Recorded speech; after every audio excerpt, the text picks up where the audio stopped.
438장.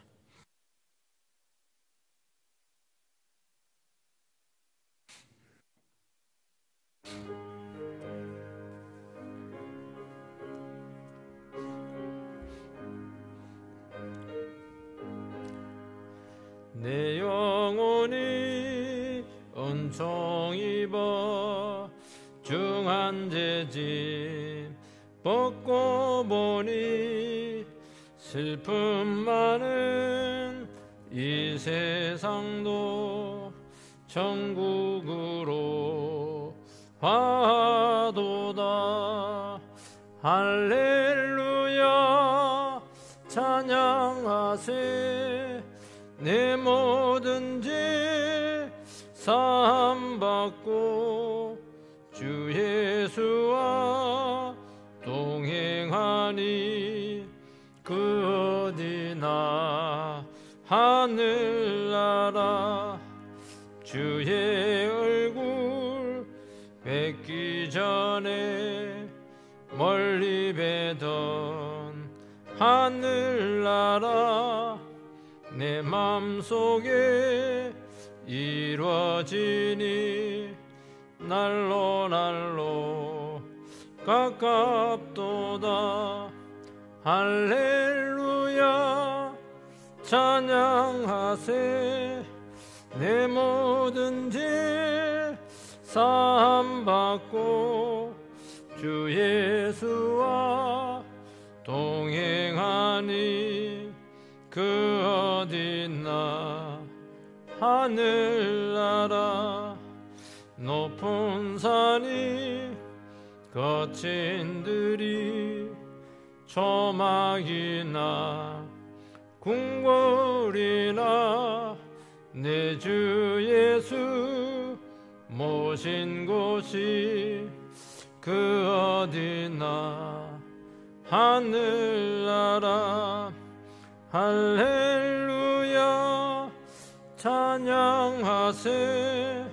내 모든 죄 사함받고 주 예수와 동행하니 그 어디나 하늘나라.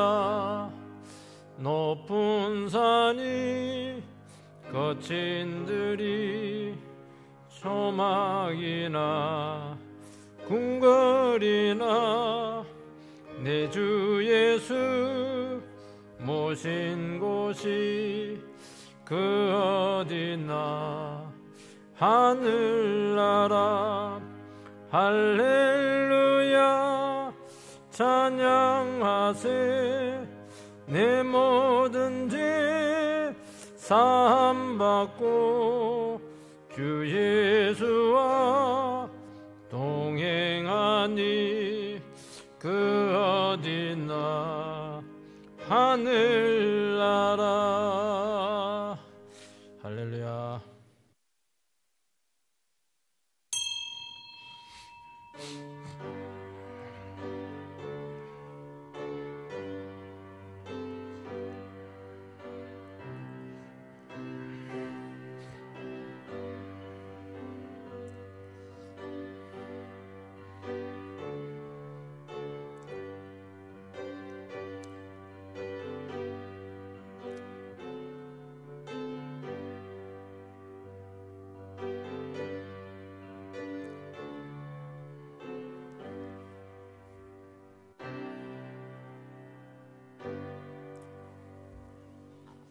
이스라엘아 들으라. 너희 하나님은 유일한 하나님이시라. 말씀하신 하나님 아버지, 이스라엘 백성들이 이 하나님의 쉐마의 말씀을 통해서 존재하게 되었고 모든 우상을 이겼으며 오직 유일하신 참 하나님 안에서만 인생을 찾았고 힘을 얻었고 삶의 답을 얻은 줄 믿습니다.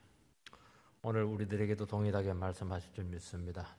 하나님의 백성들아, 하나님은 유일하신 분이시고 그분의 말씀만 들으라. 우리에게 명령하신 줄 믿습니다. 우리가 이 하나님의 말씀을 겸허하고 엄숙하게 받아들일 수 있도록 하나님 인도해 주시옵소서. 세상에는 우상들이 많습니다. 하나님 외에도 얼마든지 참된 것이 많다고 우리를 유혹하고 속이고 있고 거기에도 생명이 있다고 말하고 있습니다. 나름대로 참 멋지게 살아갈 수 있는 삶의 의미들이 많다고, 다 우상들인데도 불구하고 미혹의 영이 우리를 꿰고 있습니다. 오늘 우리 시간 하나님 백성들아, 유일하신 하나님은 나밖에 없으니 내 말을 들으라 하신 그 말씀을 다시 한 번 더 우리 마음판에 새기게 해 주시옵소서. 절대로 미혹되지 말고 넘어지지 말고 헛군데 또 참 인생에 무의미한데 우리의 삶을 드리는 그런 우상 숭배자들 되지 않도록 인도해 주시옵소서. 우리가 고린도전서 말씀을 통해서 하나님의 뜻을 알게 되기를 소망합니다. 너무나 많은 참 우상들이 들끓는 이 가운데서도 하나님은 여전히 하나님이심을 선포하는 살아있는 말씀 되게 해 주시옵소서. 예수님 이름으로 기도하옵나이다. 아멘. 32장입니다.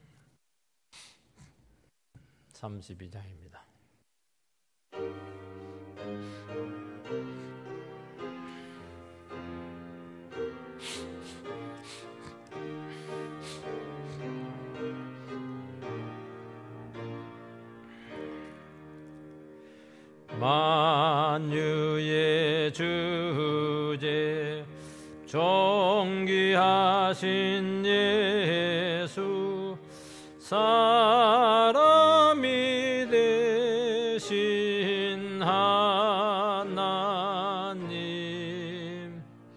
나 사모하여 영원히 섬길 내 영광 되심 주로다. 화려한 동산 무성한 저수모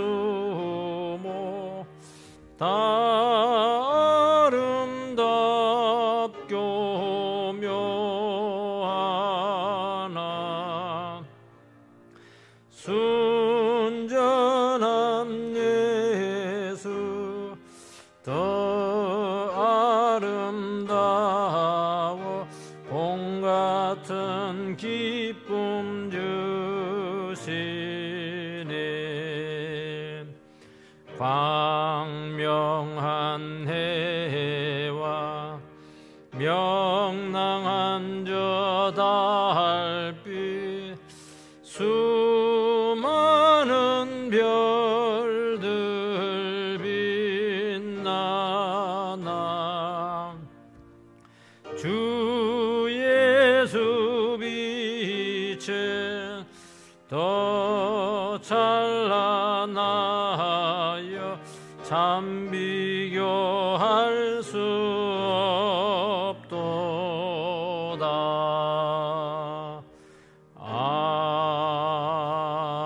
아멘. 고린도전서 8장 1절에서 7절 말씀입니다. 고린도전서 8장 1절에서 7절 272쪽에 있습니다. 고린도전서 8장 1절에서 7절 말씀 교독을 하겠습니다. 우상의 제물에 대하여는 우리가 다 지식이 있는 줄을 아나 지식은 교만하게 하며 사랑은 덕을 세우나니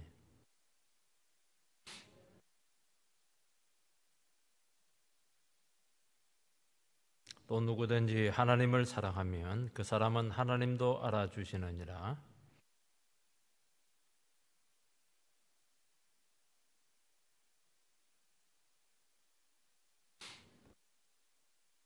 비록 하늘에나 땅에나 신이라 불리는 자가 있어 많은 신과 많은 주가 있으나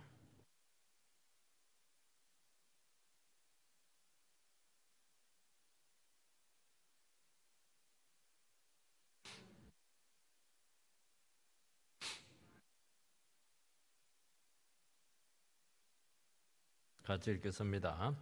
그러나 이 지식은 모든 사람에게 있는 것은 아니므로 어떤 이들은 지금까지 우상에 대한 습관이 있어 우상의 제물로 알고 먹는 거로 그들의 양심이 약하여지고 더러워지느니라. 아멘. 오늘은 이 우상에 대한, 우상 제물에 대한 문제입니다. 단순히 이제 우상 제물에 대한 문제만이 아니고, 우리 자들이 세상 속에 살아갈 때 세상의 전통들, 관습들, 세상 문화들, 또 여러 가지 우상들 가운데서 우리가 어떻게 그들과 접촉을 해야 되는데 어떻게 여기서 우리가 처신을 해야 될 것인가 하는 문제고, 더 중요한 것은 이 세상의 전통이나 관습들이 그 안으로 이게 들어오게 되는 경우가 많습니다. 세상 문화니까요. 세상 문화니까. 이걸 이제 우리가 어떻게 수용하고 그에서 소화해낼 것인가 하는 것은 참 중요한 문제라고 말씀하고 있습니다. 세상 문화나 전통이라고 하는 것은 결국 그 뒤에 보면 귀신 문화입니다. 우리나라 뭐 세상 문화, 뭐 탈춤, 뭐 뒤에 보면 귀신이죠. 뭐 그리고 제사, 귀신이잖아요. 이런 것들이 이제 사실 시험거리가 될 수가 있습니다. 뭐 제사 지내지 마라, 이것에 대해서는 뭐 예수 믿는 사람들은 이제 우상 숭배로 다 받아들이고 있는데, 한 발자국 더 나가가지고 제사상에 올라간 음식을 먹어도 되느냐, 이것은 상당히 어려운 문제죠. 곤란하죠. 왜냐하면 귀신이 와가지고 먹은 음식인데, 그리고 또 차갑기도 하고 또 냄새도 이상하기도 해요. 아무래도 끔찍합니다. 내가 그냥 찌짐이 구워주기는 구워주지만은 그리고 제사상까지는 차려주지만은 그걸 먹는 거는 곤란하다. 이런 문제들이 있는데, 이런 것들이 또 집안에 가고 가문에 가고 이렇게 하면 이게 또 큰 문제가 될 수가 있는 거예요. 이게 술 문제도 뭐 간단하지 않아요. 다 그 계약들이 술자리에서 이루어지게 되지 않습니까? 그래서 술을 안 먹으면 같이 사회생활을 또 경제활동을 못 하는데, 그래서 결국에는 이제 술자리까지는 갑니다. 가지만 이제 안주만 먹는 거예요. 술은 안 먹고. 그럼 또 굳이 또 술을 먹이려고 하는데, 여기서 참 어려움을 많이 겪게 되는 것을 알 수가 있습니다. 그래서 술을 꼭 먹어야 됩니까? 먹지 말아야 됩니까? 이런 질문들을 참 많이 하는데, 이런 질문들이 왜 그러냐니까, 이런 문화들이 교회 안에 들어오게 될 때 이게 기독교 교리와 이렇게 여러 가지 곤란한 문제를 일으킬 수가 있기 때문에 그렇다는 것입니다. 이 고린도 교회 안에서도 이런 문제가 참 많았습니다. 고린도 교회는 현대 도시와 똑같아요. 고린도는 항구를 2개를 끼고 있어요. 부산에 가니까 신항만, 구항만이 있더라고요. 옛날에 있던 항만. 요즘 서쪽에 보니까 또 신항만이 생겼더라고요. 부산이 굉장히 큰 도시라는 게 이게. 그러니까 뭐 얼마나 많은 우상들이 있고 얼마나 많은 그 여러 가지 문화들이, 세상 문화들이 거기 있었겠습니까? 음란했죠. 그 안에 이제 교회가 또 세워지게 된 것입니다. 그리고 구성원들도 고린도 지역이 이제 그리스 지역 아닙니까? 헬라인들이 주류가 되고 또 유대인들이 그거 많이 가서 살았어요. 그리고 로마 지배를 받고 있기 때문에 또 로마 사람들이 막 살고 있는 겁니다. 그러니까 뭐 인종적으로도 막 뒤범벅이 돼 있어요. 그리고 이 그리스 지역은 신전이 많은데, 신전에 바쳐진 이 고기를 먹을 수가 있는가? 이게 굉장히 심각한 문제가 되었고, 여기에 성경에 기록된 걸 보았을 때는 이건 교회를 막 거의 쪼개기 일보 직전까지 갈 정도로 심한 시험거리가 되었다는 것을 알 수가 있습니다. 그걸 이제 자기들끼리 막 싸우다가 안 되니까 바울 사도에게 이게 물어본 겁니다. 이 우상 제물에 어떻게 했으면 좋겠습니까? 이걸 질문을 받고 사도가 거기에 대해서 답변을 해주는 형식입니다. 우상의 제물에 대하여는, 이게 이제 우상의 제물에 대한 질문에 대해서 이제 답변을 하는 겁니다. 근데 사도는 여기 답변을 할 때 어떻게 답변하냐? 무슨 우상 고기를 먹느냐? 뭐 그렇게 얘기한다든지, 아니면 뭐 그 우상이 어딨냐? 먹으면 되지. 그렇게 흑백 논리로 얘기하지 않아요. 성경적인 원리를 가지고 양쪽으로 이렇게 보면서 신학적으로 이걸 접근을 하고 지혜롭게 권면을 합니다. 이걸 뭐 어떤 무 자르듯이 그렇게 하는 게 아니고, 이거는 성숙의 문제고 신앙의 문제이기 때문에 이런 것들을 어떤 뭐 도덕적인 잣대를 할 것이 아니고 하나님 관계에서 성경적인 원리로 이걸 딱 접근을 하면은 정리가 충분히 되고 얼마든지 이걸 극복할 수 있는 문제다. 그렇게 보고 있습니다. 우리도 마찬가지예요. 여러 가지 뭐 설들이 있어요. 나름대로 뭐 입장들이 다 있고 저는 그것 자체에 대해서 뭐 이러쿵저러쿵 할 마음은 없습니다.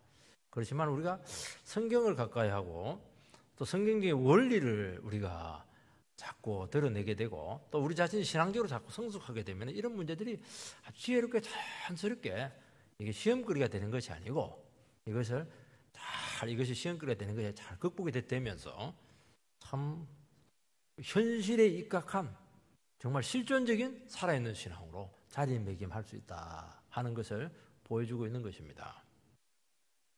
첫 번째는 이 우상 제물의 문제가 왜 문제가 되었는가 하는 문제죠. 1절에 보면 우상 제물에 대하여는, 4절에 보면 우상의 제물을 먹는 일에 대하여는, 7절에 보면 지금까지 우상에 대한 습관이 있어 우상의 제물을 알고 먹는 거로 우상 제물의 문제였어요. 우상 자체에 대해서는 사람들은 다 안 된다고 믿는데 우상 제물에 대한 문제는 좀 다르다는 것이죠. 시험거리였습니다. 우상의 제물을 먹을 수가 있느냐, 먹지 않아야 되느냐 하는 이 문제를 두고 막 양쪽에서 아주 팽팽하게 지금 싸우고 있었고 대립하고 있었다는 것을 알 수가 있습니다.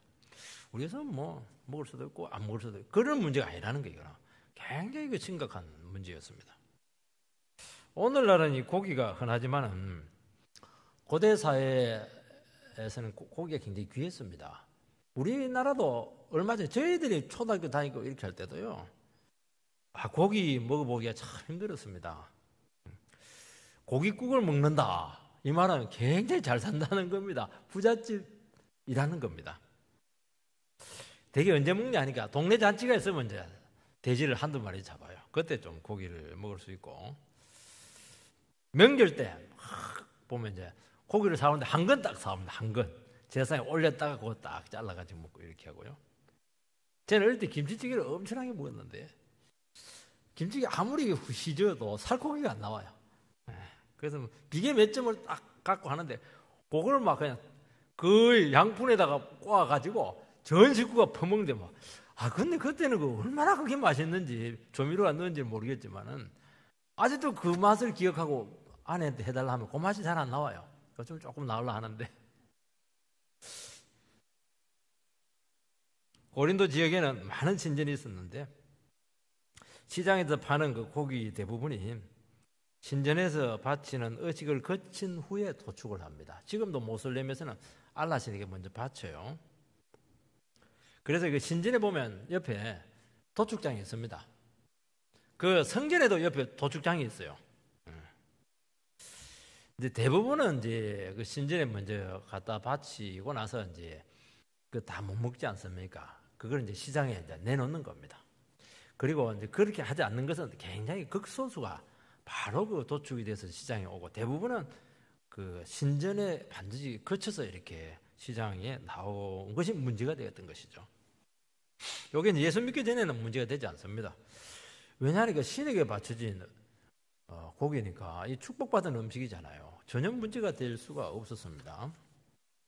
예수 믿고 나서 보니까 이게 문제가 되었어요. 먹어야 되느냐 말아야 되느냐 굉장히 곤란했던 것이죠.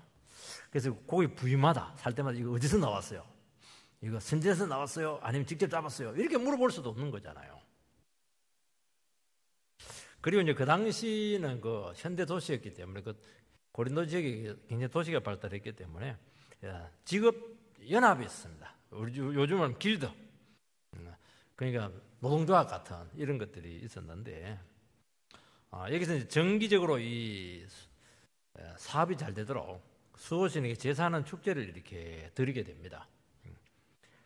돼지머리 놓고 막 제사하듯이 요즘으로 말하면 그러면 온 가족과 함께 참석해서 선전에 가서 그거 먹고 마셔야 됩니다. 먹고 마시는 게 중요한 문제예요. 왜냐니까 왜 중요하냐니까 제사에 참석한 사람들은 그 드린 고기를 같이 먹을 때 연합을 한다는 겁니다.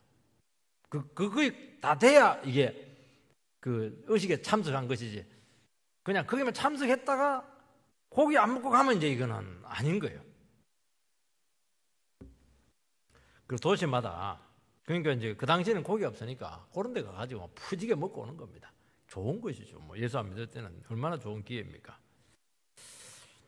또 도시들마다 로마 시대에는 백성들을 다스릴 때 어떤 축제나 올림픽 같은 거, 경기 같은 거, 행사 같은 거, 이런 거 크게 해서 민심을 많이 얻습니다. 이제 국가에서 한턱을 내는 케이스인데, 이때 이제 거기서 초청되어 가는 것은 주류 사회에 들어간 것과 똑같아요. 영광이죠, 영광. 그걸 이제 포기할 수가 있겠는가 하는 그런 문제입니다. 근데 예수 믿고 나서 보니까 이런 축제에 참여하는 것이 대단히 곤란하게 되었다는 거죠. 왜냐하면 이 모든 축제는 신전에서 우상제사와 함께 이루어졌기 때문이죠. 올림픽도 어디서 성화를 하냐니까 올림푸스 산에서 제우스 신 제단에서 그 불을 쏘는 겁니다. 그래서 막 와, 일본까지 와야 되는데 지금 일본이 막 수도비 되어버렸어요. 그래서 결국에는 올림픽 정신이라고 하는 것도 거기서 신화에서 나온 거죠. 그래서 신화가 뭐냐, 인본주의 아니겠습니까? 헬레니즘이 인본주의거든요. 그래서 더 높이, 더 빨리, 더 멀리 뛴다 이렇게 하는데, 그게 뭐냐니까 인간의 능력을 극대화시키는 거예요. 그래서 인간 속에 있는 잠재력을 극대화시키는 게 이게 이제 인본주의인데, 그게 서양 문화입니다. 서양 문화. 정신은 인본주의예요. 우리와 맞지 않아요. 그러니까 두 가지 문제가 있었었죠.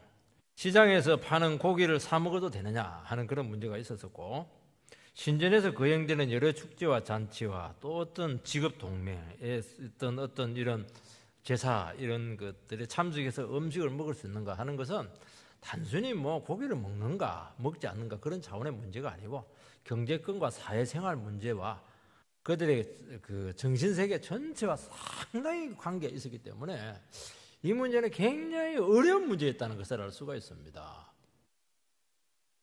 두 가지 상반된 의견이 있었죠. 하나는 뭐냐니까 지식을 가졌다고 하는 사람들인데, 이 사람들은 이제 지식을 가졌으니까 뭔가 안다는 거 아니겠습니까? 재물을 마음껏 먹을 수 있다, 이런 사람은 이제 자유파다, 강한파다 이렇게 이제 볼 수가 있습니다. 강자들이죠. 이들은 이제 그냥 먹는 것이 아니고 어떤 지식에 근거해서 어떤 논리가 있는 거예요. 논리가 있으면 그 주장이 세지죠. 주장이 굉장히 강한 겁니다. 그래서 강한파다 이렇게 볼 수 있어요. 강자파다 그렇게 볼 수가 있어요. 그러니까 사람들이 목소리 크다고 해서 이기는 게 아닙니다. 논리가 탄탄해야 돼요. 그리고 근거가 명확해야 되는 것입니다. 그러면 조용하게 이야기해도 이깁니다. 이게 지식을 가지고 딱 주장을 하는 것이죠. 이 사람들은 강한 사람들이에요. 머리가 있는 사람들이죠. 어떻게 주장을 펴느냐? 하나님만이 유일한 신이시고 이방 신은 우상이라는 것이죠. 우상이라고 하는 건 돌멩이 아니냐는 거예요. 나무 조각으로 해놓은 겁니다. 그 불 때면 불탈 건데 돌 그거 막 깨면 깨지는데 그게 무슨 신이냐? 아무것도 아니다 그거. 그래서 신전에 바쳤더라도 그건 막대기 갖다 바친 거니까 고기는 고기다는 겁니다. 그러니까 우상에 아무리 바쳐도 아무 의미도 없고 우리에게 어떤 영향도 주지 않는다. 그렇게 논리를 폈는데 그 맞는 말이잖아요. 이제 우리가 우상에 드려진 음식 이런 것들을 두려워하는 것은 이게 결국에는 우상에 바친 거니까 귀신이 더럽혔다는 거예요. 그 저주받은 음식을 먹는다는 건 우리도 저주에 같이 들어가는 거니까 이게 끄림직한 겁니다. 이게. 그런데 강한 자들은 자유다. 우리 예수 믿는데 하나님 한 분만 믿는데 우리는 다른 거 다 부정한다는 거예요. 또 이제 반대쪽에 있는 사람들은 약한 자들이죠. 왜 약한 사람들이냐니까 이 사람들은 얼마 전까지 우상을 섬기던 미신의 아들이었습니다. 미신의 자식들이었는데 예수 믿고 이제 신앙생활 한 얼마 되지 않는 사람들입니다. 그러니까 아직도 우상에 대해서 자유롭지가 못해요. 기독교 신앙에 대한 이해가 굉장히 부족합니다. 우상의 영향에서 아직 벗어나지 못하고 아직 하나님을 잘 알지 못하는 것입니다. 그러니까 지식이 좀 많이 딸린 거예요 지금. 그러니까 우상 음식은 여전히 우상의 힘이 작용한다는 것입니다. 그것을 먹고 나면 양심이 굉장히 불편한 겁니다. 그리고 막 벌벌 떨어요. 혹시 이러다가 지옥 가는 거 아닌가. 굉장히 불안했던 사람들인 것이죠. 그래서 우상 음식에 대해서는 아예 담을 쌓아야 된다. 그래서 완전한 금지를 주장을 하게 된 것이죠. 그 우상 고기를 나는 자유다. 나는 우상 인정하지 않으니까. 그건 뭐 무슨 상관이냐. 제사에 있는 음식 막 먹을 수도 있다. 막 이렇게. 그런 사람들이 있어. 거룩하지 못한 인간들. 그러면 치를 팍 들었습니다. 얼마나 치를 들어요, 진짜. 그렇게 되거든요. 그러니까 이게 뭐 교회 안에서 두 파가 지금 상극이 되어버렸어요. 이게. 너희들은 말이죠. 신앙도 없단 말이죠. 너희 세상 사람하고 똑같단 말이죠. 강자들은 약자들 보고 신앙생활을 그렇게 벌벌 떨면서 하면 되냐고. 같이 못 놀겠다. 이렇게 교회 안에서 문제가 되었던 것입니다. 사도는 이 문제를 두고 허용을 해야 된다. 아니면 허용하지 않아야 된다.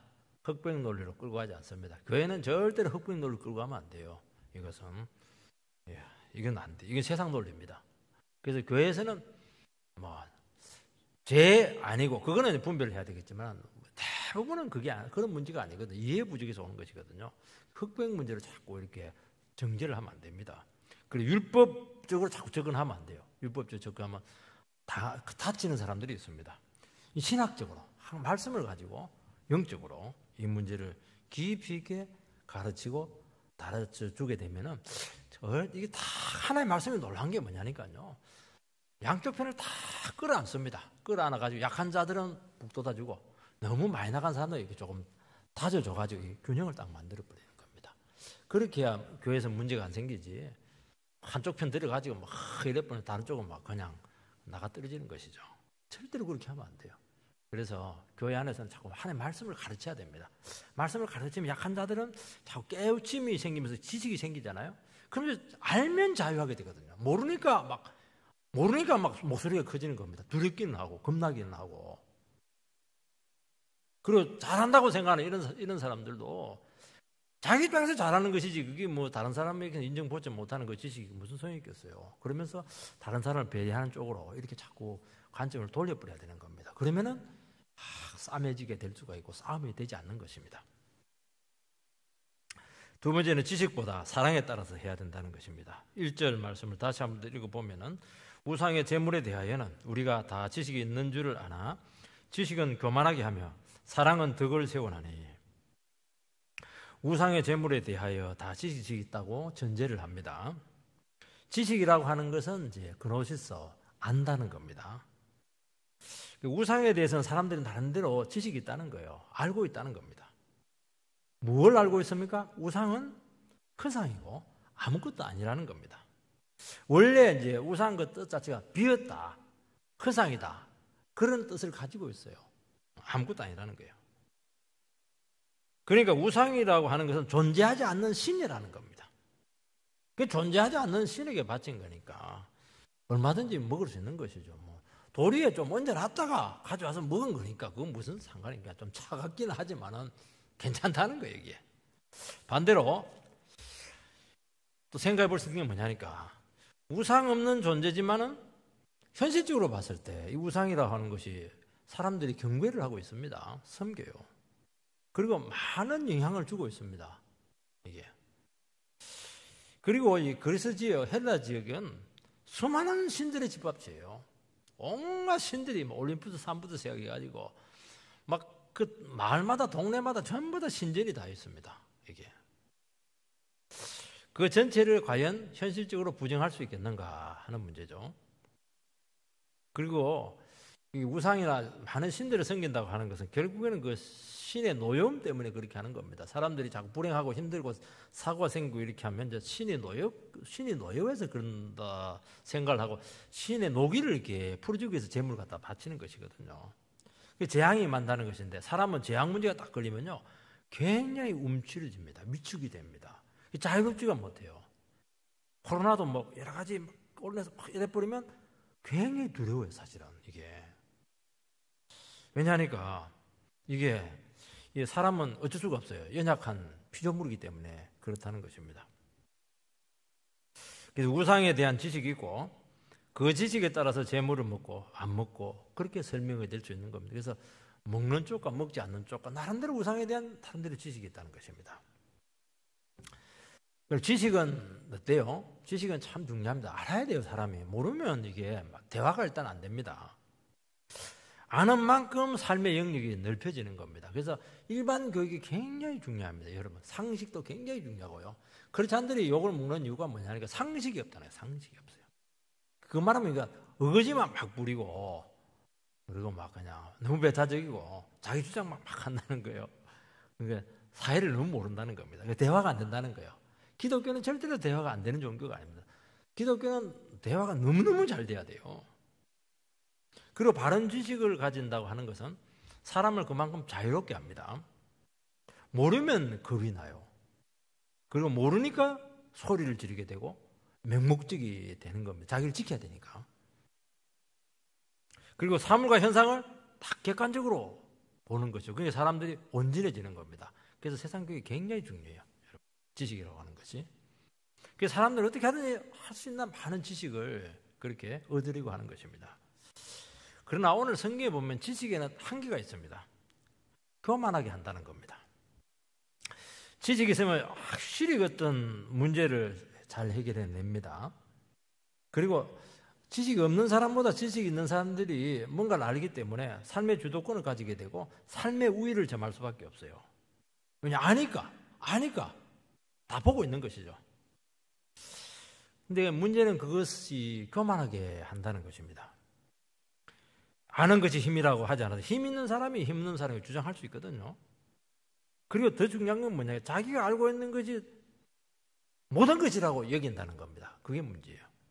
일부분인데 온전한 지식이 아니고 부분적인 지식인데도 불구하고 다른 사람 모르고 자기만 아니까 자기가 다 안다고 생각을 하는 겁니다. 착각을 해요. 말은 아유 저 잘 모르죠. 뭐 조금뿐이 모르죠. 이러는데 보면 자기가 다 알아요. 다른 사람 말 절대 안 들어요. 그리고 그 지식으로 판단합니다. 그리고 그 지식의 논리가 강화될수록 그게 경험적으로 계속 반복될수록 그 주장은 강해질 수밖에 없습니다. 그래서 다른 사람의 지식이나 말과 삶을 막 전개하고 판단하고 이렇게 되는 그게 이제 교만한 겁니다. 그래서 똑똑한 사람, 그런 사람을 우리식으로 표현하면 헛똑똑이다 그렇게 하는 겁니다. 말은 틀리지는 않는데 굉장히 기분이 안 좋아요. 그리고 굉장히 다른 사람을 기를 팍 죽이고 이렇게 하는데 그거는 아니라는 거예요. 그리고 그래서 성경은 뭐라고 하냐니까 많은 지식이 근심하게 한다는 겁니다. 모르면 좀 나을겠는데 안다고 저렇게 설치돼서 하니까 막 근심이 자꾸 돼요. 많이 아는데 자기는 감당을 못하니까 또 근심이 되고 그렇게 하는 겁니다. 성경에 근거하지 않는 지식은 위험하다는 것이죠. 세상은 자기 지식으로 다 이해하고 설명이 안 됩니다. 왜냐하니까 세상은 하나님의 원리로 되어 있기 때문에 인간들이 아무리 연구해도 한 부분이에요. 그래서 그 참된 지혜는 하나님을 경외하는 데부터 시작되는 겁니다. 하나님을 경외한다는 말이 무슨 말이냐니까 하나님이 존재한다는 걸 인정하는 것에부터 학문이 시작되는 겁니다. 그게 안 되면 반드시 요 케이스로 갑니다. 배우고 나서 그렇게 정말 이상한 사람이 돼요. 하나님께서 나에게 일부분을 주었다 이렇게 하면 사람이 겸손하게 되고 거기서 하나님의 영광을 막 드러내게 되고 그 지식을 통해서 다른 사람을 막 섬깁니다. 그리고 사회를 복되게 하는 거예요. 자기 지식의 한계를 인정하는 것이 이렇게 어려워요, 사람들은. 왜냐하니까 아담과 하와처럼 내가 하나님처럼 다 안다고 생각하기 때문에 이게 어려운 거예요, 이게. 2절 말씀을 보면 만일 누구든지 무엇을 아는 줄로 생각하면 아직도 마땅히 알 것을 알지 못하는 것이요. 뭔가 안다고 생각하면 아직 마땅히 알 것을 모른다는 겁니다. 그 사람들이 아무리 많이 알고 있을지라도 불완전한 지식이라는 것이고 부분적인 지식이라는 것입니다. 그게 자기가 아는 것이 모든 것이다. 이게 잘못된 지식이라는 거예요. 이게 착각입니다. 얼마든지 틀릴 수 있고 얼마든지 부분적인 지식이고 또 시대가 바뀌면 그 지식이 달라질 수 있다는 것이죠. 그럼 모든 것을 다 볼 수가 없어요. 그래서 바른 지식은 내가 마땅히 알 것을 다 알지 못합니다. 그 고백을 하는 것이 바른 지식입니다. 근본적인 건 모른다는 거예요. 핵심은 모른다는 겁니다. 그 모든 근본적인 핵심적인 건 누가 알고 있습니까? 하나님이 알고 있다는 것입니다. 그걸 인정을 해. 그러면 어떻게 하냐? 하나님께서 그 상황에 따라서 가르쳐줘요. 그러면서 계속 지혜가, 그게 이제 지혜가 되죠. 지혜가 되면서 계속 역량이 커지게 되는 겁니다. 근데 어떤 사람들은 딱 자기 지식만 생각, 그것만 딱 갖고 있는데 사회는 막 발전하고 변하는데 하나도 자기는 안 바뀌니까 우리 식으로 말하면 꼰대가 되는 거예요, 이게.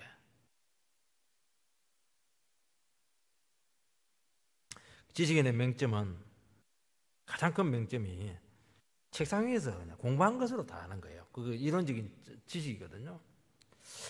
여러분, 성경에서 말하는 지식은 전부 다 경험적인 지식을 이야기합니다.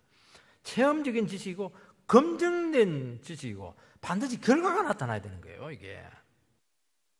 말씀을 통해서 역사가 일어난 그 지식만이 이게 참된 지식으로 인정을 해주는 겁니다. 굉장히 실용적입니다.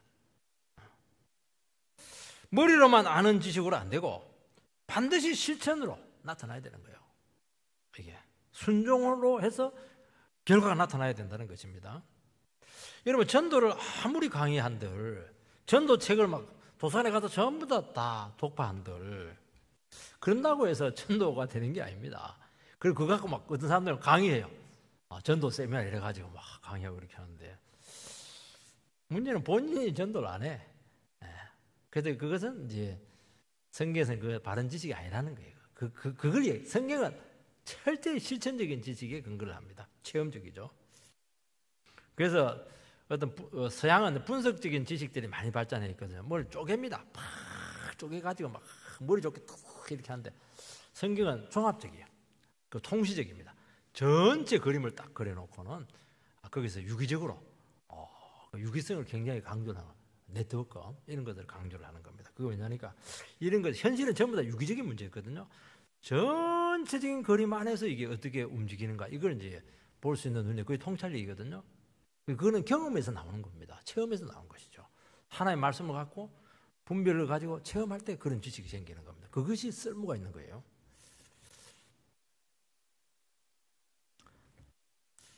그래서 아는 것은 많아서 교만하게 되고 다른 사람 판단하고 사사건건 간섭하는 게 문제죠. 온전한 지식은 오직 하나님께만 있습니다. 성경 안에만 있습니다. 그래서 우리는 어떻게 해야 되느냐, 어떤 문제를 두고 날마다 하나님의 말씀 앞에 자기 무지와 부족을 자꾸 인정을 하는 자세가 필요해요. 왜냐하면 자기가 몰라야 배우거든요. 모른다는 걸 고백을 해 하나님께 가르쳐 주는 겁니다. 그리고 배우는 거예요. 그 성경에서 제일 중요한 자세가 뭐냐, 배우려고 하는 자세입니다. 여러분, 이게 회개와 관계, 회개가 뭐냐니까, 회개라고 하는 게 다른 식으로 생각한다는 거거든요. 내가 철석같이 믿고 있던 것이 아닐 수 있다, 다른 식으로 생각해 볼 수 있다, 이 생각을 가지는 것이 이제 회개의 시작이거든요. 그걸 인정하는 거예요. 그거는 뭐냐니까 무지를 인정하는 겁니다. 무지를 인정을 하면은 배우려고 해요. 얼마나 수용할 수가 있는 것이죠. 그래서 성경 말씀을 듣는 것이, 배우는 것이 그렇게 중요하다는 것입니다. 그래서 성경적인 지식은 닫힌 지식이 아니고 열린 지식입니다. 단답형이 아니에요. 여러분, 초등학교 저학년일수록 1 더하기 1은 2, 전부 다 단답형이에요. 그런데 대학으로 올라갈수록 그런 거 하나도 없어요. 세상에는 이런 이론도 있고 저런 이론도 있고 이런 이론도 있다. 나는 이런 이론을 견지를 하지만 이것도 확실히 하자는 것은 아니다. 요게 이제 대학 공부고, 거기서 하나를 갖고 이제 논문을 쓰면 이제 박사가 되는 겁니다. 박사가 그 조금 부분에서 전문가래요. 얼마든지 발전의 여지가 있고 다른 변수가 있다는 것을 고려하고 공부를 하는 것이죠. 그래서 하나님께서 얼마든지 우리의 삶과 삶에 개입해서 깨달을 수 있도록, 수정할 수 있도록 이렇게 우리의 자세를 바꿔야 된다는 것입니다. 우리의 시각과 관점을 바꾸고 자꾸 지각을 키워가야 돼요. 이게 그래야 우리가 결국에는 이게 대화가 되고 열린 사람이 되는 거예요. 열린 사람. 다치면 안 됩니다. 여러분들 영혼이 다치면 안 돼요. 나이가 들수록 자꾸 옛날 얘기 너무 많이 하고 그렇게 할 필요가 없어요. 왜냐하면 날로 하면 새로워지니까요. 그러면 어떻게 해야 되느냐 하는 게 이제 나오는 겁니다. 이게 사랑은 덕을 세우나니, 사랑하는 겁니다. 사랑이 반드시 들어가야 이게 열린 지식이 돼요. 참 지식이 나오는 겁니다. 사랑 없는 지식은 교만하게 하고 상처를 줍니다. 그래서 지식 안에 반드시 사랑이 있어야 된다 말씀을 하는 것이죠. 그 교회라고 하는 것은 늘 이야기하지만은 옳고 그름을 따지는 재판정이 아닙니다. 그거는 사회에서 더 잘해요. 교회는 옳고 그름을 분별은 해요. 그것을 적용하는 데는 덕을 세우는 쪽으로, 사랑을 실천하는 쪽으로 그것을 적용을 하는 것이죠. 그러니까 영혼을 살리고 교회를 세우는 방향으로 그것을 접근을 해야 된다는 것입니다. 그래서 절대로 율법의 잣대를 가지고 사람을 보지 않아야 돼요. 저 성도는 요즘 얼굴이 영 안 좋네. 나한테 뭐 감정이 있나? 막 그래가지고 막 판단을 그렇게 하는 게 아니에요. 이해가 안 되면 기도하는 것이죠. 하나님 뭐 어려움이 있는 것 같은데 제가 참 성령 충만하고 기쁨 회복되기를 원한다고 그렇게 하다 보면 주님께서 역사를 해요. 나중에 보면 이제 듣고 보면은 다 이해가 될 수 있는 문제거든요. 이게 왜냐하면 그 영혼을 생각하는 거. 저게 뭐 지난번에 내가 저 말 했다고 뭐 저 집사님 뭐 나한테 좀 고깝게 생각하는가 봐. 이러니까 문제가 됐다는 거거든요. 이게 사랑이 빠진 거예요. 이게 알긴 알지만은 자기 입장에서 하는 것이고 사랑이 빠진 거예요. 그거는 잘못된 거예요. 그거는 악한 거예요. 악한 거. 그러니까 바른 지식이 생기지 않는 거예요. 문제가 많죠. 나와 관점이 다르죠. 그렇지만 십자가 사랑으로 그 영혼을 감당하고 어떻게 하냐 품으라는 거예요. 예수님처럼 십자가 못 박아버리면 돼요. 이해가 안 되지만 기다려주고 아직 믿음이 부족한 줄 알고 정죄할 것이 아니고 기도해 주는 겁니다. 아무리 성경 말씀으로 조언하고 충고해도 사랑에 들어가지 않으면 느낌이 안 와요. 나를 친다, 나를 공격한다, 그렇게 사람들은 생각해요. 자식도 그래요. 뭐 자식들 부모들이야 딱 보면 알죠. 이거 뭐가 문제인지. 육아 원칙 탁탁탁탁 이렇게 하는데 애들은 죽어버려요. 엄마는 폭군 같다고 말이지. 사랑이 하나도 없다고 말이지. 도리어 더 어긋나게 되는 경우가 참 많아요. 왜냐하니까 사랑이 느껴지지 않아서 그렇게 하는 거거든요. 그러니까 그럴 때는 하지 마세요. 내가 십자가 앞에 가가지고 저 감당하지 못하는 나의 그 속 좁음을 용서해 달라고 막 눈물로 몇 분 회개하고 나서 정말 가슴이 사랑으로 촉촉해졌을 때 그것도 막 얘기하면 안 돼요. 주님께서 얘기할 수 있는 기회를 줘요. 기도하는 가운데. 그렇게 한두 마디 딱 이렇게 하면은 막 너무너무 좋죠. 정말 우리 엄마는 나를 너무너무 이해를 깊이 하고 있네요. 그렇게 하면서 사람들이 영향을 받는 것입니다. 그게 참 지식이라는 거예요. 그렇게 지식을 쌓으라는 겁니다. 3절 말씀을 보면 또 누구든지 하나님을 사랑하면 그 사람은 하나님도 알아주시느니라. 우리가 하나님을 사랑하면 하나님도 그 사람을 알아주신다고 말씀합니다. 우리가 먼저 하나님의 사랑을 받고 그 사랑으로 다른 영혼을 사랑하는 것입니다. 우리가 이해관계가 있어요. 반대해요. 다른 견해를 가진 그런 사람인데 그런 사람들을 사랑하는 것은 참 어렵습니다. 근데 문제는 뭐냐니까 이런 사람들이 극복이 안 되면 이 사람은 공동체에 들어올 수가 없어요. 사회생활을 제대로 할 수가 없어요. 다른 교회 가면 그런 사람 없을 것 같아요? 더 센 사람 많아요. 다른 직장 가면 그런 사람 없을 것 같아요? 더 이해 안 되는 사람 너무 많거든요. 그래서 그거는 피한다고, 지리적으로 피한다고, 공간적으로 단절 준다고 되는 게 아닙니다.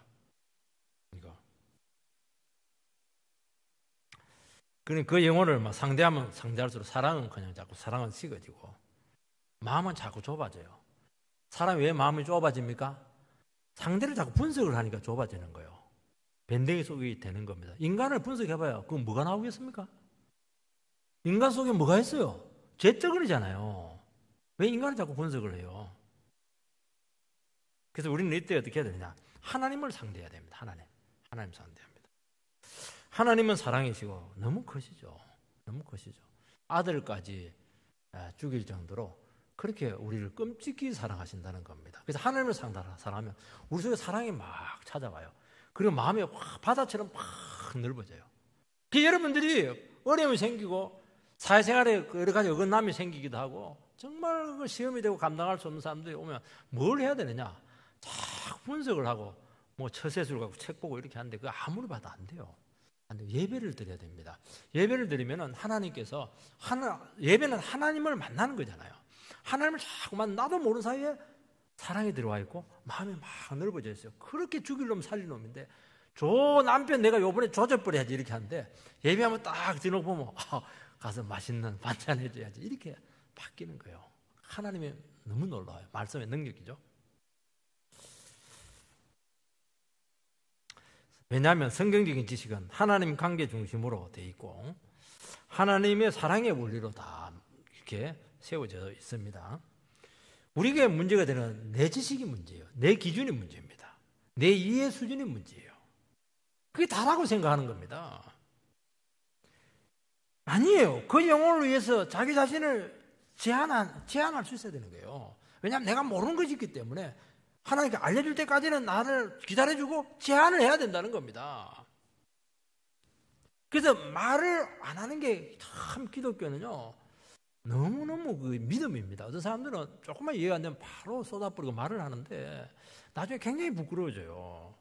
아니거든요. 자기가 하는 것도 맞는 것도 있어요. 그냥 맞지만은 너무 편협한 부분이고 작은 부분이고 너무 얇게 보기 때문에 문제라는 겁니다. 얼마나 많은 뒤에 그 배경들이 있는데 그걸 어떻게 자기가 다 한다고 그렇게 하면서 그렇게 막 단정을 하고 그렇게 해요. 자기가 힘들죠. 그렇게 하니까.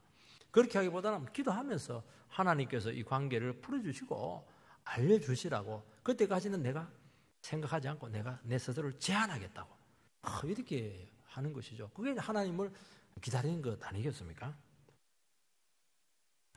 구원의 문제만 아니라면 얼마든지 양보할 수 있어요. 주님의 십자가 사랑까지 가게 된다면 해결 안 될 문제가 없습니다. 정말 이해가 안 돼요. 정말 감당이 안 돼요. 극복이 안 돼요. 그러면 어떻게 해야 되냐? 마지막 고비가 십자가입니다. 십자가 앞에 가 다시 한번 나를 그냥 못을 박아버렸어요. 양손에 못 박고, 발에 못 박고, 머리에 못 박고, 가슴에 못 박고, 이렇게 하면 혓바닥에다 못 박고 이렇게 하세요. 그러면 뭐 성령이 터질 겁니다. 성령 터지면 이제 다 되는 거거든. 어떻게 다 해결돼요. 그래서 어떻게 하냐? 에이, 내가 죽지 뭐. 내가 참자. 이렇게 하면 되는 겁니다. 그러면 어떻게 하냐? 하나님께서 그 사람을 알아주신다. 그렇게 말씀합니다. 하나님의 내 심정, 내 마음, 그 애끓는 심정, 답답하고 힘든 거, 그 누구에게도 말할 수 없는 그 마음을 하나님께서 알아주신다는 거예요. 하나님이 알아주면 괜찮은 거 아닌가요? 하나님 알아주면 다 끝나는 문제입니다.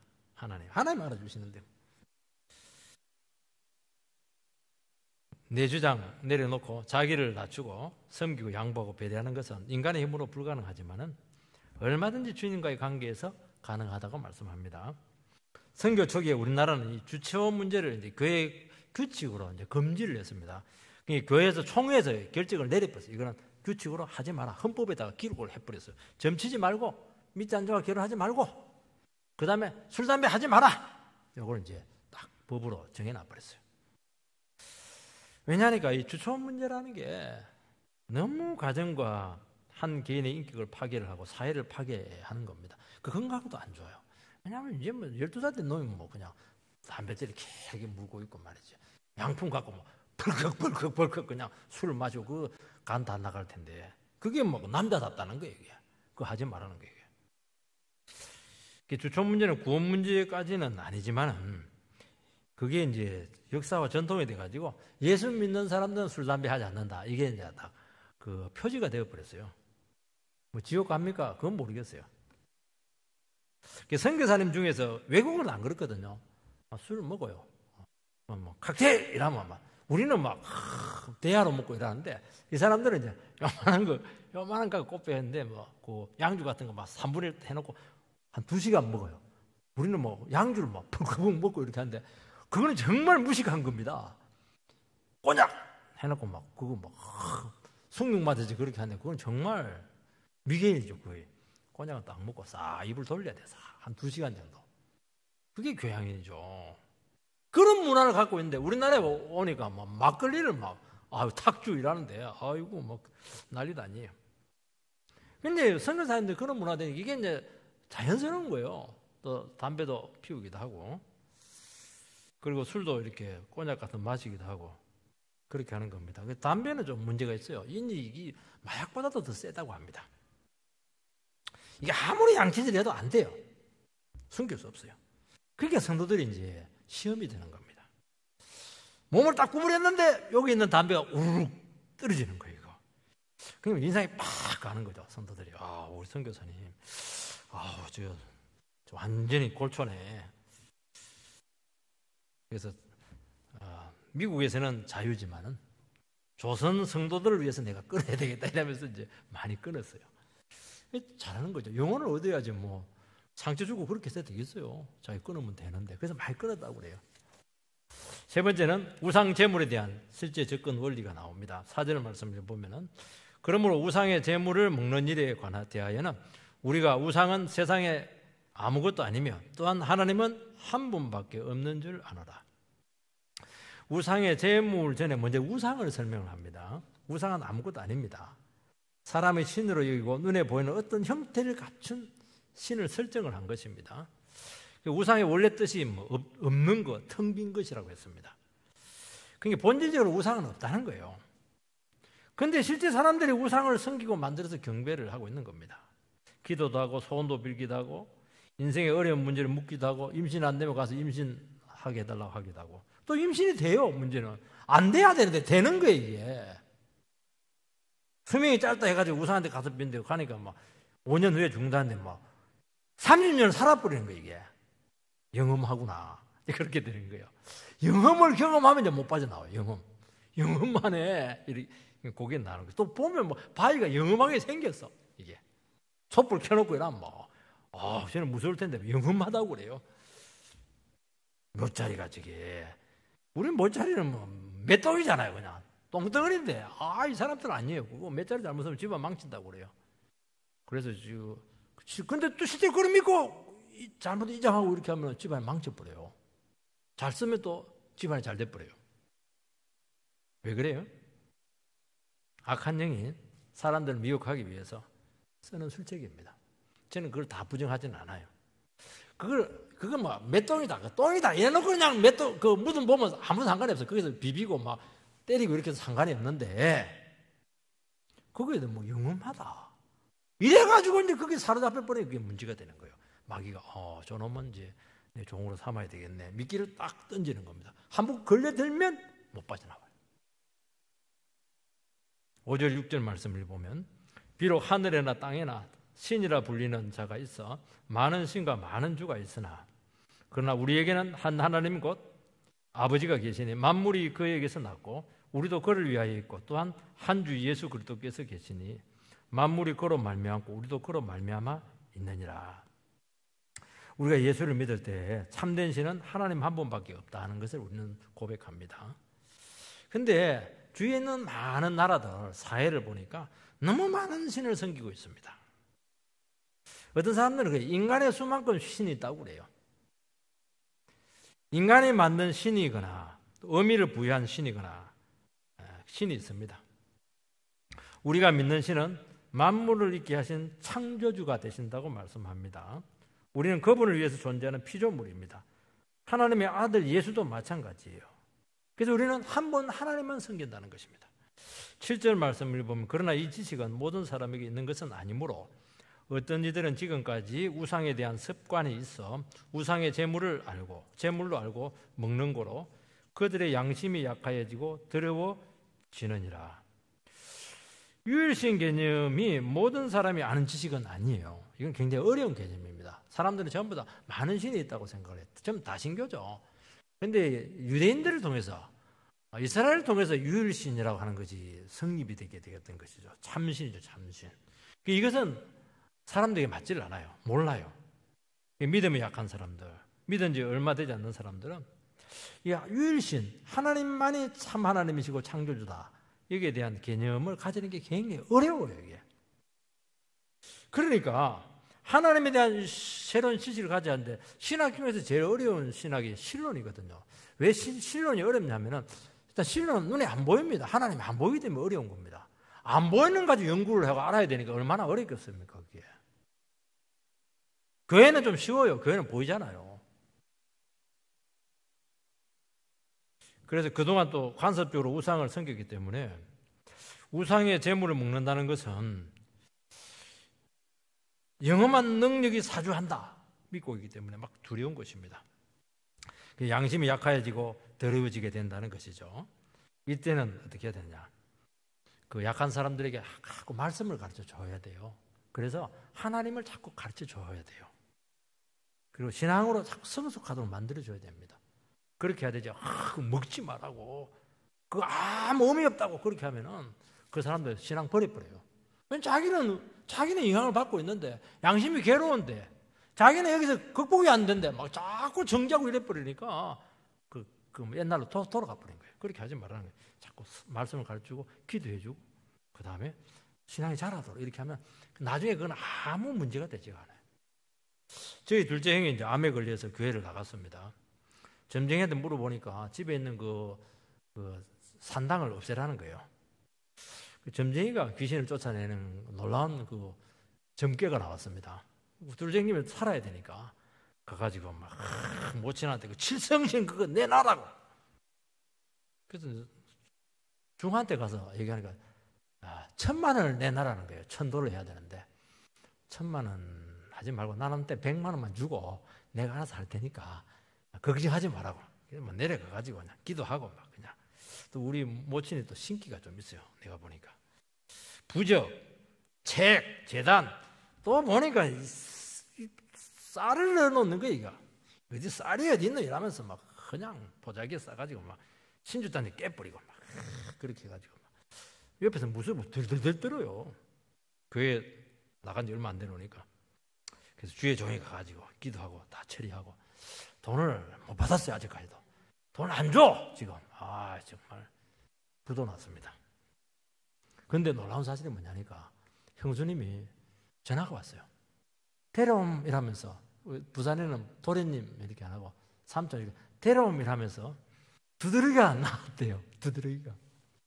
우리 큰형님이 잠을 못 자요. 하나 모친이 미신을 가까이 하니까 꿈자리가 시끄러워서 하루도 못 잤다는 거예요. 늘 피곤한 것도 직장에서 하는데 동생아 이러면서 야 어제 저녁에 잠을 내 잘 잤다 그 얘기를 하더라고. 그러면서 귀신이 있긴 있는가 봐. 나한테 그런 얘기를 하는 거예요. 아이도 교회를 안 나가는데 큰형은 안 나가요. 둘째 형은 나가는데. 그리고 둘째 형님은 암에서 나와버렸어요. 참 놀라워요. 여러분 믿음이 약한 사람은 악한 영을 주님의 이름으로 상대에서 물리치게 해야 됩니다. 왜냐하면 두렵거든요.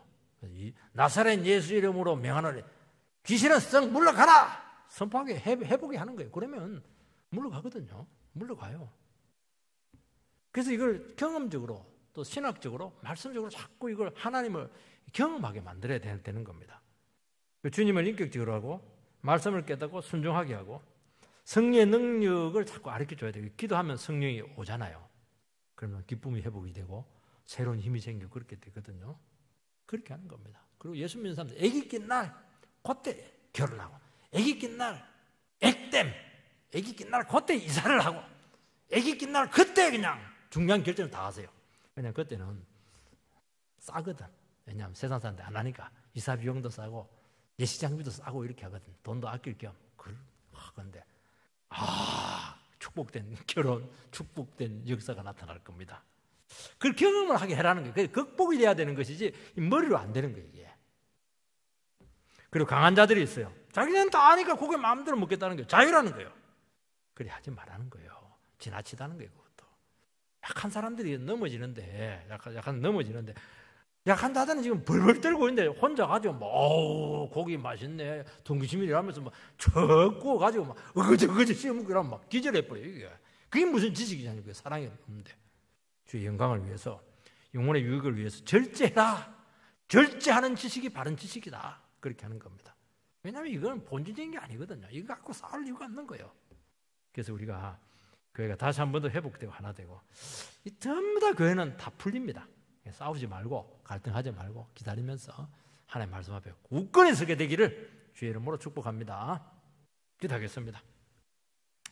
은혜롭고 자비로우신 하나님 아버지, 참 우리 교회 안에 또 한국 교회 안에 별것 아닌 거 가지고 정말 머리 터지도록 싸우는 이런 일들이 너무 많습니다.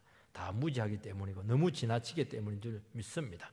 하나님, 교회마다 복음의 진리가 온전히 선포되어서 약한 자들은 북돋아주고 용기를 주고 회복시켜주고 지나친 자들, 강한 자들은 잘 따독게 해서 절제하도록 하나님의 놀라운 지혜의 말씀을 우리가 다시 한 번 더 붙들게 하여 주시옵소서.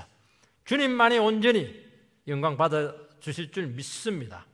너무나 많은 우상과 미신에 사로잡혀 있는 영혼들, 복음의 자유를 누리지 못하고 있는 많은 영혼들이 있습니다. 하나님 예수의 십자가의 보혈의 능력으로 선포하게 하여 주시기 바라고 진정한 자유와 평안을 되찾는 역사가 일어나게 하여 주시옵소서. 예수님 이름으로 기도하옵나이다. 아멘. 80장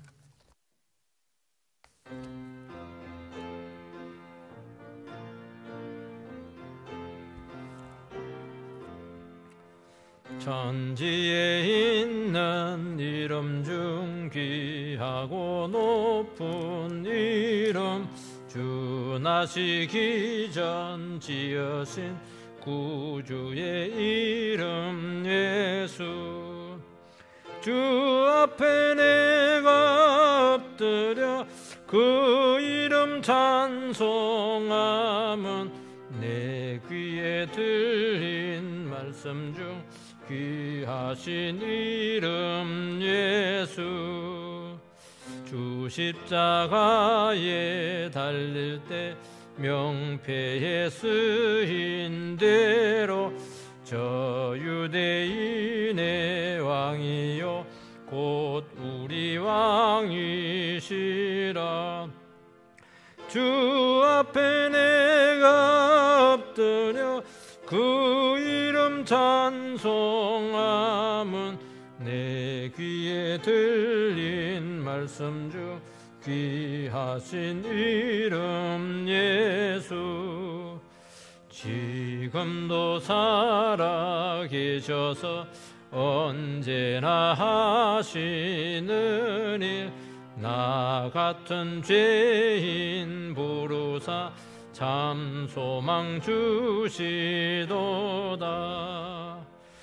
주 앞에 내가 엎드려 그 이름 찬송함은 내 귀에 들린 말씀 중 귀하신 이름 예수. 주 예수께서 영원히 어제나 오늘이나 그 이름으로 우리에게 참 복을 내리신다. 주 앞에 내가 엎드려 그 이름 찬송함은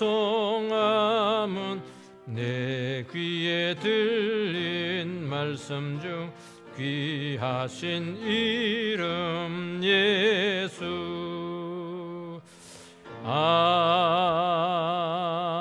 아멘. 축도로 마치겠습니다.